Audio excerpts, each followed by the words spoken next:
Hello दोस्तों, सभी को राम राम। मेरा नाम, मेरे चैनल का नाम है डेयरिंग फौजी। तो मैं आप लोगों को आज मेरा जो ये ब्लॉग है, काफी दिन बाद मैं इस वीडियो को डाल रहा हूँ इस चैनल पे। तो मेरा है इस वीडियो बनाने का कि मैं आप लोगों को थोड़ा सा गाइड करूँ एसएसबी को लेके कि क्या चीज होती है ट्रेनिंग में, क्या ट्रेनिंग में करना चाहिए, क्या नहीं करना चाहिए। आ जाओ उस्ताद, आ जाओ। तो यही चीज मैं आप लोगों को इसमें थोड़ा, हम दोनों जो उस्ताद है वो थोड़ा अपना एक्सपीरियंस देंगे ट्रेनिंग से संबंधित, कि लड़के जो भी ट्रेनिंग में आए कि मोटिवेशन ना हो। तो लोग ऐसे होते हैं, भाई ट्रेनिंग में तो यार ऐसा है, नू हो जाएगा, और मारते बहुत है, पीटते बहुत है, कराते कुछ नहीं, तो हाथ पैर टूट जाएंगे। तो ये सब चीज डिमोटिवेशन करने के लिए आप बहुत से मिलेंगे, क्योंकि वो नहीं चाहेंगे कि आप लोग कामयाब हो, तरक्की करो, आपके माँ बाप आपका सपना पूरा होते देखे। वो नहीं चाहेंगे। और वो कौन नहीं चाहेंगे, वो आप सबको पता है। कौन नहीं चाहता कि कोई किसी का लड़का कामयाब हो, तरक्की पे लगे। कौन पसंद नहीं करता, वो आप लोग समझते हो। मैं ज्यादा ब्रीफली नहीं बताऊंगा। भर्ती हुआ था भाई, मैं सच बताऊं मैं आप लोगों को,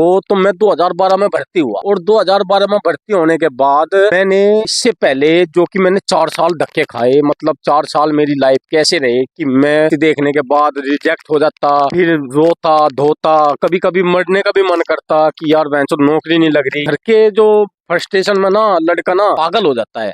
तो उसको कुछ ये नहीं समझ में आता कि वो क्या करे। यही दिमाग में आता है कि यार इससे तो अच्छा तुम मर ही जा। तो ये सब चीज कैंप पे मेरे साथ हुई, तो मैं आज वही एक्सपीरियंस कर रहा हूँ। तो मैं 4 साल धक्के खाए। मैं 2008 में 12वीं प्लस मतलब अपना 12 पास करके भर्ती देखना शुरू कर दिया था। तो मैंने अभी तक एक भर्ती मैंने आर्मी की देखी, जो कि डायरेक्ट भर्ती होती थी उस टाइम, और उसमें 350-400 लड़के भगाए इनके लिए, और मैं उसमें पहले चक्कर में ही गिर गया। गिरने के बाद मेरे ऊपर से 10-15-20 लड़के ऐसे उतर गए। मैं बहुत ही ज्यादा चोट लगी थी मुझे उस टाइम। तो उस दिन से मैंने आर्मी की भर्ती नहीं देखी। देखो क्लियर बात है।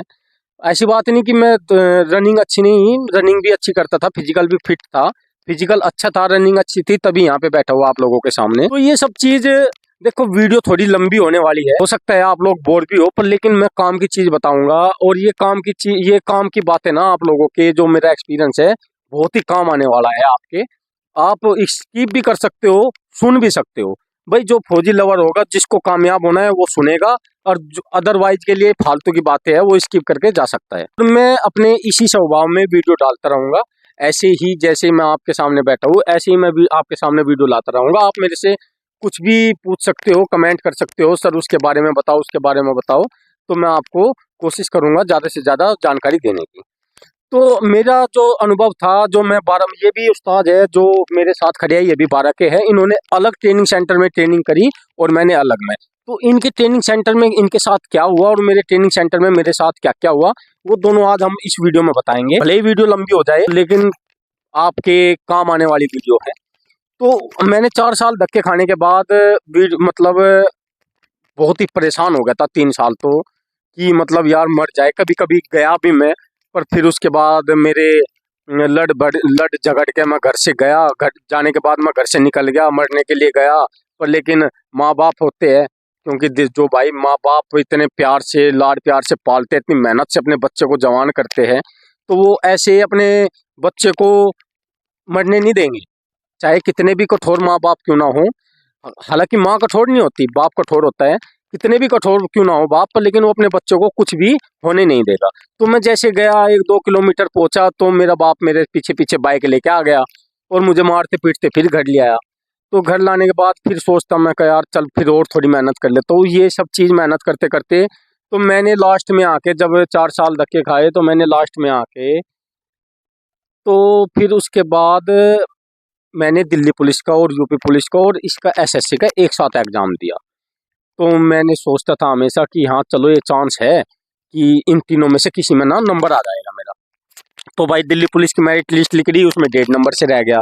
यूपी पुलिस की निकली तो उसमें पॉइंटों से रह गया। अब बची मेरे लिए एसएससी जीडी। तो एसएससी जीडी की मैं, मेरे कितने में ज़्यादा नहीं करके आया था, मुश्किल से 65 नंबर करके आया था मैं। तो 65 नंबर करने के बाद मैं बोला मगर इसमें भी नंबर नहीं आएगा। तो खैर दूसरी जो लिस्ट लगी उसमें मेरा नंबर पड़ गया। तो नंबर आने से बहुत खुशी हुई, और आने के बाद हमने दिल्ली में ज्वाइनिंग कर ली। और ज्वाइनिंग करने के बाद हम वहाँ पे चले गए और ट्रेनिंग हो गई हमारी गोरखपुर। तो गोरखपुर में जब हम ट्रेनिंग के लिए गए, हमें जाते ही सार, मतलब जैसे ही हमने तो सामान सुमून रखा, जाते ही ऐसा लगा कि यार मुश्किल है, हो नहीं पाएगा। मतलब ऐसे माइंड में आया कि बहुत ज़्यादा हार्ड है, क्योंकि वो रेस्ट करने का मौका ही नहीं दे रहे थे। हमने अपना सामान सुमून कुछ नहीं लगाया, तो खैर चलो वो भी दिन चला गया हमारे लिए। तो हमारी फिर जैसे हमारे डॉक्यूमेंट्स वगैरह कंप्लीट पूरे हुए, हम हर चीज़ हुई, तो हमारी ट्रेनिंग शुरू हो गई। ट्रेनिंग शुरू होने के बाद तो हमारा डेली देखो ट्रेनिंग का रूटीन वर्क डेली सेम से ही होता है, लगभग सेम होता है। आपको पढ़ाई में वो अलग चीज़ सिखाई जाएगी, पर लेकिन आपको सुबह रनिंग करना, दौड़ते रहना, हर चीज़ क्या है कि आपको पैदल नहीं चलना होगा, आपको दौड़ते ही रहना है। यहाँ तक कि आप खाना खाने जाओगे तो वो भी दौड़ के ही जाओगे। यहाँ तक कि आप अगर कुछ काम करने के लिए जाते हो तो वो भी दौड़ के ही जाओगे। तो ये सब चीज़ ट्रेनिंग और पार्ट्स है। पर बस ये ध्यान रखना है आप लोगों को कि जो भी चीज़ आप ट्रेनिंग में करो उसमें आप घायल ना हो, मतलब आपके हाथ पैर ना टूटे। अगर हाथ पैर टूट गए तो आपको रेलीगेट कर देंगे, मतलब आपकी 1 साल गई, फिर दोबारा आपको ट्रेनिंग करने का मौका मिलेगा। और पहले मिलता था, अब तो शायद मिलता है मौका, बिल्कुल मिलता है।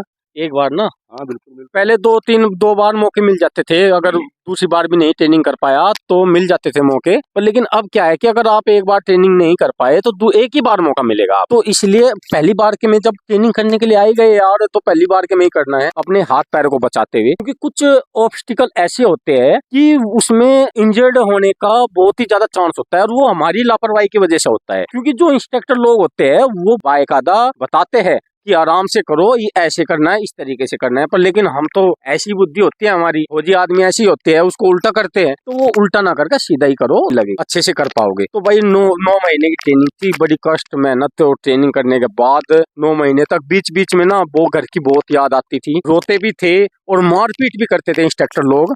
पहले हम जब 2012 में ट्रेनिंग करी उस टाइम पर मारपीट करते थे हमारे साथ खूब, पर लेकिन अब क्या है कि अब मारपीट बंद हो गई ट्रेनिंग में। अब मारपीट बंद होने की वजह से अब लोगों को बस उस मारपीट की बजाय उसको प्यार से बता। और जब हमने ट्रेनिंग करी उस टाइम पर हमारे चूतड़ों पर लगते थे लठ, ठीक है, तो लठ लगते थे तो हम लठ जब लगते थे तब सीखते थे। और अब आजकल के लड़के, उस टाइम पर हम ज्यादा पढ़े लिखे नहीं थे तो हम के ही गुलाम थे, तक लठ ना लगे जब तक सीखे ही नहीं थे। पर अब पढ़े लिखे लड़के आ रहे हैं, बहुत ज्यादा इंटेलिजेंस लड़के आ रहे हैं, पढ़े लिखे, बीटेक, एमटेक, बीएससी, बीएएम में, तो वो क्या है कि वो समझ जाते हैं। तो ये थोड़ा सा आप लोगों को यही अपने मन में, अपने दिमाग में ध्यान रख लेना है भाई। ट्रेनिंग जो होती है वो हमारे रूटीन वर्क जो हम गाँव में घर पे डेली काम करते हैं ना, वही ट्रेनिंग पे करते हैं। बस ये है कि हम उसको रोज कर करके वो हमें थोड़ा सा ऐसा लगता है यार बोरिंग टाइप से का, बोले यार मन नहीं लग रहा, क्योंकि घर से दूर होते हैं, मन कहाँ लगे, ट्रेनिंग को करना है। ये तो रही मेरी ट्रेनिंग के बाद। अब उस्ताद से बात करते हैं कि अब इनका जो ट्रेनिंग सेंटर था, इन्होंने कैसे कैसे स्ट्रगल किया, कितने धक्के खाए, कब कब अपना इन्होंने अपनी कंप्लीट करी ग्रेजुएशन या फिर +2, और कितने अपना ट्रेनिंग पे कैसे कैसे उन्होंने ट्रेनिंग को। लो उस्ताद आप बताओ।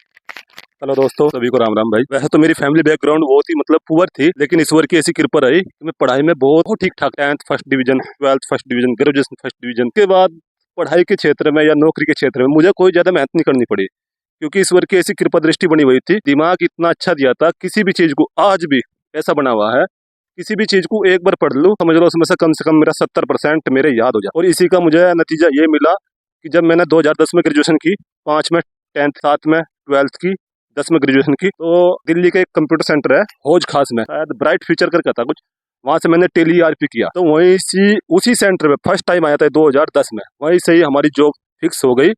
और मैं चला जाता हूँ हरिद्वार के बहादुराबाद। जॉब होती है 10,800 रुपये, करीब 10 महीने जॉब करता हूँ। मोहल्ले पड़ोस के 2-3 लड़के यूपी पुलिस में सेलेक्ट हो जाते हैं 11 में। इस टाइम मायावती जी ने बहुत फ्रेश भर्ती हुई थी, आज भी मायावती जी को उस भर्ती के लिए और टीचर भर्ती के लिए याद किया जाता है। मेरे पिताजी का फोन आता है, यार लड़के गवर्नमेंट जॉब में भर्ती हो रहे, तू यहाँ से इसमें कर रहा, तो ये ठीक सा नहीं। मैंने कहा पापा जी इसमें मेरा अच्छा खासा पैसा है, मका जो अकाउंटेंट होता है इसकी जो स्टार्टिंग होती है ये थोड़ी कम से होती है, लेकिन बाद में जैसी एज बढ़ती जाती है तो इसमें बहुत अच्छा पैसा है। लेकिन गाँव में अपनी जो कहते नहीं का भाई, नहीं सरकारी नौकरी सरकारी होती है, प्राइवेट वालों के तो रिश्ते भी नहीं होते, ये है वो है। मेरा भी थोड़ा मन सा करा, चलो कोई बात नहीं। मैंने कहा अच्छा ऐसा, मैं 2-4 भर्ती देखूंगा, इससे फालतू में कहा मेरे पास टाइम नहीं है। और मैं इसमें सब कुछ था हमारा अपना, एकदम VIP बनकर, कंपनी की गाड़ी लेके आना, लेके जाना, रूम दिया, सब कुछ तो दिया हुआ। कह कुछ नहीं होता है, आप सरकारी होती है। चलो जी ठीक है, सरकारी होती है। मैं देखी भाई 3 भर्ती देखी मैंने, 3 में से मेरा 2 में सिलेक्शन था। सिलेक्शन ऐसे नहीं था, एक देखी मैंने असम राइफल की, एक जिसमें भर्ती हूँ इसकी देख। असम राइफल में मेरे 97 नंबर थे, और जिसमें अभी भर्ती हूँ इसमें 94 नंबर थे 100 में से। तो जी अभी मैंने एक भाई साहब है गांव में ही, उनका नाम है दीवान, वो सीआरपीएफ में थे उस टाइम। तो मैंने उनसे पूछा भाई साहब किस में जाऊं होने से पहले, कहने लगा ये एक एसएसबी नई फौज थी उस टाइम पे बहुत ज्यादा, आप इसमें जाओ, इसमें प्रमोशन भी बहुत जल्दी है, स्मार्ट फौज है, यंग फौज है और सब कुछ अच्छा अच्छा है। मैं कहा अच्छा जी चलो भाई साहब इसमें चले जाते। वैसे 2 महीने मैंने असम राइफल में भी ट्रेनिंग की है। असम राइफल मुझे थोड़ा अच्छा लगा, वहाँ से थोड़ा डिसिप्लिन ज्यादा था, थोड़ा वहाँ पे ये नॉर्थ ईस्ट में हो गई तो हिंदी प्रॉब्लम थी सही से। आसाम राइफल में तो ट्रेनिंग भी ज्यादा हार्ड है, ट्रेनिंग भी डिसिप्लिन को लेकर ना बहुत ज्यादा स्ट्रिक्ट है आसाम राइफल ना। और आसाम राइफल में क्या है कि आसाम में ही रहना है, पूरी नौकरी आसाम में ही चली जाती है, नॉर्थ ईस्ट में, नॉर्थ ईस्ट में ही ना पूरी नौकरी। थोड़ा सा कुछ सिस्टम क्या होगा कि हम गांव के बच्चे थे, जो चीज हमने देखी भी नहीं, मतलब सुनी भी नहीं, वो सब वहाँ देख, मतलब आप समझ जाना मैं किस चीज के बारे में बोल रहा हूँ। वहाँ पे मैक्सिमम ईसाई कम्युनिटी रहती है, तो इसलिए हमारा थोड़ा मन सन लगा। मैं छोड़ के बाद फिर मैं एसएसबी में आता हूँ, यहाँ से ट्रेनिंग दी, तो मैं घर से बक्सा वक्सा अपना देसी घी जो खाने को तल लेकर आते हैं, बैग गेट पे एंट्री ट्रेनिंग कहाँ हुई तेरी? बता रहा हूँ, गेट पे एंट्री होती है बिहार के बतना में, तो इधर बक्सा रख दो, अपना बैग वैग सब इधर रख दो, उठाने वाला आ जाएगा। मैंने सोचा यार हम कुछ शायद बहुत बड़ी उसमें भर्ती हुए। मेरे पिताजी ठीक कहते थे ये नौकरी वोकरी, मैं ठीक है जी। तो मुर्गा बनाया और 10-10 बेल्ट निकाल के मारी और कम से कम 10-10 गाड़ी थी। तो मैं तो हम सिखाते हैं अभी, बाप रे बाप, ये तो और भी बुरा हाल है भाई साहब। बात है, स्वागत है। अंदर गेट पे घुसते ही 10 बेल्ट मारी और मुर्गा बना के मैंने कहा यार ये कौन सी भर्ती है भाई साहब, ये कौन सी फौजी बन रहे हैं हम, ये तो तगड़ी फौजी बनाएंगे हमें। कोई नहीं जी, अंदर जाते हैं, दूर से दिखा देखो वे तुम्हारे रहने का रूम है, दूर से बहुत अच्छे लगे देखने, वाकई यार चलो कोई नहीं यार मार दे घर वाले भी मार। अंदर जाकर देखा चूहे में जो चूहों उसमें वो अपनी क्या बोलते मिंगन सी कर रखी, गंदगी पूरी ऊपर से चूरा, ओ हो यार पानी टपक रहा है। पानी भी वही पानी टपक रहा।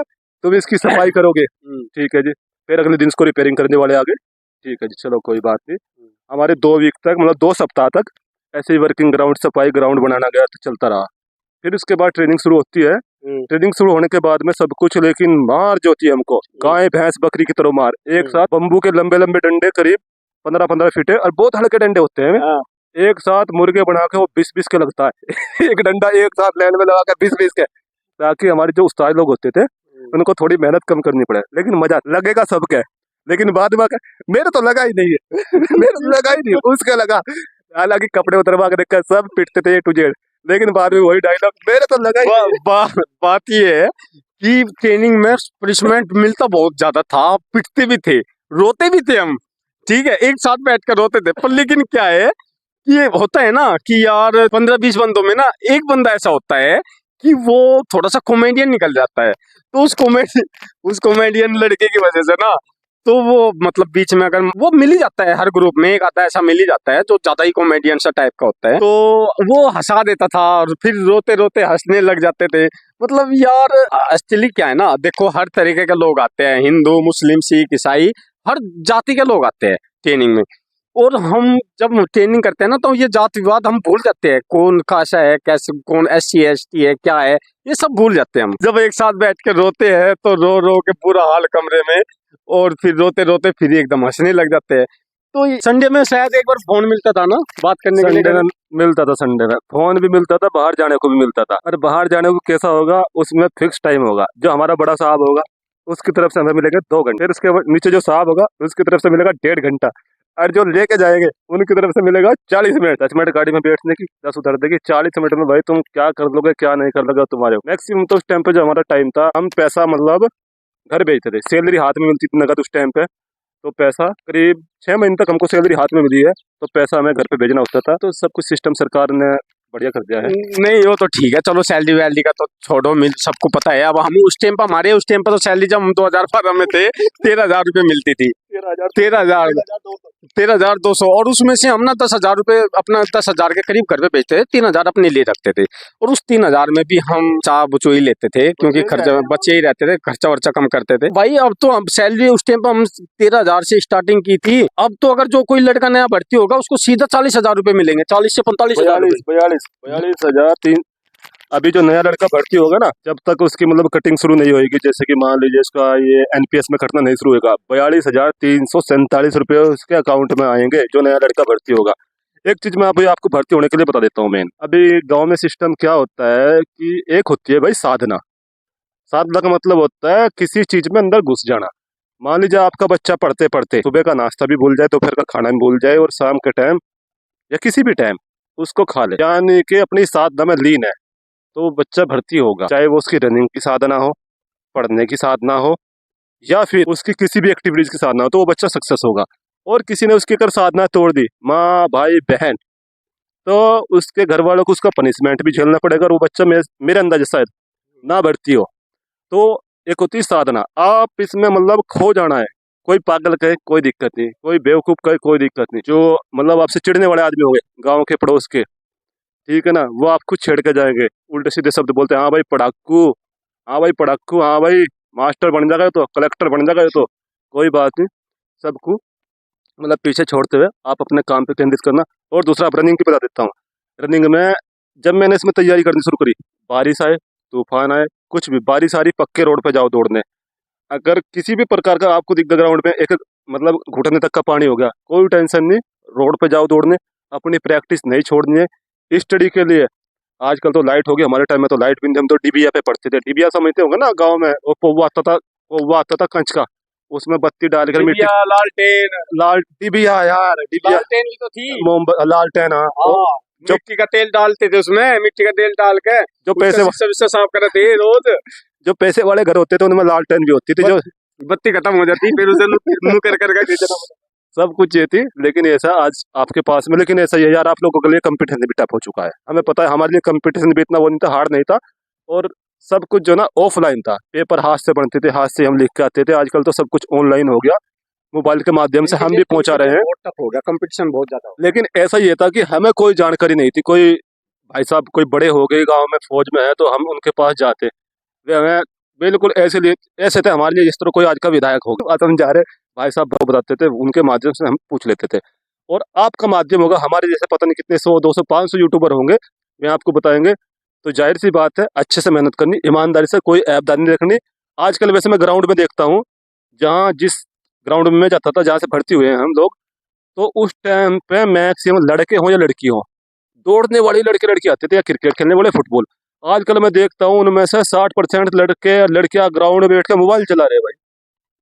कोई बात नहीं, ऐसी गलत बात नहीं कि मोबाइल चलाना गलत बात है, लेकिन यार जिस काम के लिए जा रहे हो उस काम के लिए तो करो ना।